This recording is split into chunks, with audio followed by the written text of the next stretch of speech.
don't just run off of whatever it is that they telling you. They could be telling you something so you can get jacked up out here. I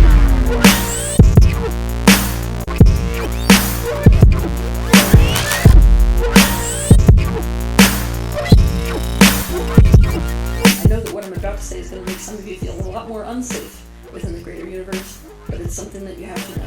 People tend to think that spirit guides, these higher dimensional entities, are always right because they always have the ultimate perspective. This actually isn't the case. These beings that exist in these higher dimensional planes, they still have a consciousness, an identity, a perspective. This means their perspective may not actually be objective perspective. Right. This means they have motives. They have a rigid perspective. It may be open or not open to changing. They have perspectives just like humans do. This means even the perspectives of extra-dimensional beings, including spirit guides, can be limited.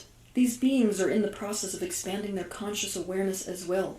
Most of the time they simply see from a higher, more objective vantage point than we do.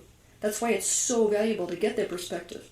But that does not mean that there are not consciousnesses that exist that are more objective than their own. Facts. I was just telling one of my homeboys, you know what I'm saying? He on his shaman quest, and, you know, he self-proclaimed shaman. He know he is. Some of y'all probably know who he is. And I was having a discussion with him, and because I've been doing this much longer, he's just, you know, I don't even call myself a shaman. I'm just priest, and street priest, you know what I'm saying? That's my own thing I do on myself, street priest. So, advise with me, you know what I'm saying? Y'all get it. It's a mud holy kind of situation thing that goes on with that balance of, you know, the contradiction of, you know, the truth and the falsehood. They got to go together because this is dimension. But anyway, I said to you like this. I was telling dude that when you meditating and you talking to these spirit guides or the ancestors or the universe, and understand that everybody on the other side where they at is not on your side. I'm going to say that again. Just because you and your holiness and your mind and you, a lot of this is new to you guys. Some of you have been dealing with spirit guides, but when you take in extra, you know, since I guess some more sensory type of situation where you get more sensitive and you go into these levels, you have to know this. It's just like any friend that you deal with. It's just like picking your fruit. It's just like going to the grocery store, shopping for a car. You have to vet the spiritual realm, the people, or whatever the entities over there. You got to vet them too. Because all of them ain't on your side. All the ancestors, or whoever you thinking, may not have liked your mama, your daddy, the spirits. They see stuff and have perspectives that we don't see. Like she was saying, get the information. But don't just run off of whatever it is that they telling you.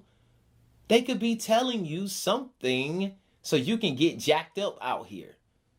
Just because you touch in the spiritual realm and it's your, oh man, and yeah, it's new to y'all, but somebody like me, Kabbalic priest, with the Phoenician and all of that, you know what I mean? You know, the vampires, I can't even go to the vampire clubs and all the weirdo stuff like that, man. Motherfuckers run from me. They looking at me like Blade coming up in the place. Just because from the energy alone. It's just, that's how I'm prayed up like that. That's the energy that I vibe with. You can go positive, negative with a lot of this stuff. But for the people that want to be positive and think that you're doing the right thing, you could have the best intentions. And you could be leading a whole lot of people to hell because you don't know how to vet between this and that. It could be something yelling at you real loud. You thinking that's the loud voice. Yeah, I'm going to go with that one. Most of the time, the positive energy is a slight whisper. It's very low. The more you increase your vibratory rate, when you meditate and you go into these astral planes and you get into a lot of these metaphysical practices, those energies and entities on the other side can see you. The angels can see you all the way to the demons or the daemons. They can see you too. They're all here to be used.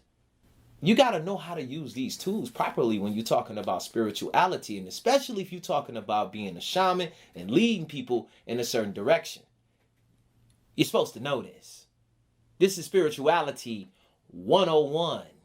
When you cross the other side or anywhere you go in, I don't get if you was going to prison and you ain't never been in there before, you would be very cautious about who it is and who you talking to. Same thing on the other side. It's a spiritual prison over there for a lot of people. A lot of people want you to help them. Ancestors, yeah, they want to help you, help them get to a higher level because some of them stuck in the astral plane. Some of them can't move on to the fifth dimension. Some of them didn't do their due diligence while they were here. That's why we're here. We are here to help the ancestors. We are here to help our bloodline, cure the curses, remove all the evil and the negativity, not just from the past generations, but future generations as well. There's a lot of rituals in the Vedas texts. You can go to your local Hare Krishna temple and read up on this stuff and check this stuff. This stuff is readily available. How to clean up your karma, your past lives, and all that other stuff. Even the extra dimensional alien, whatever, all that, you want to talk to them and all, they here. You got the keys, you know the walkie-talkie, you got their pager number, hit them up. You got the celly, it's the same thing. The hair, the antennas, your diet, how you eating, the chakras, your alignment, all of this is a metaphysical spaceship to get you in and out. We are more than just these human bodies.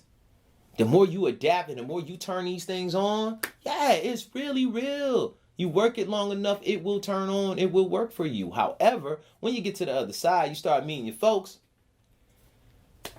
the war don't stop. You don't just go willy-nilly or just opening up your heart and entities and, you know, your heart chakras and soul. That's how people have walk-ins. This is how people get, you know, they call it, schizophrenia. And I had some homies that went through the schizophrenia and a lot of that. And they got to the higher levels. And dude said he was so deep empowered in the power of Allah and all His majesty, he was going to smoke some crack and not be able to be addicted to it. Where they do that at?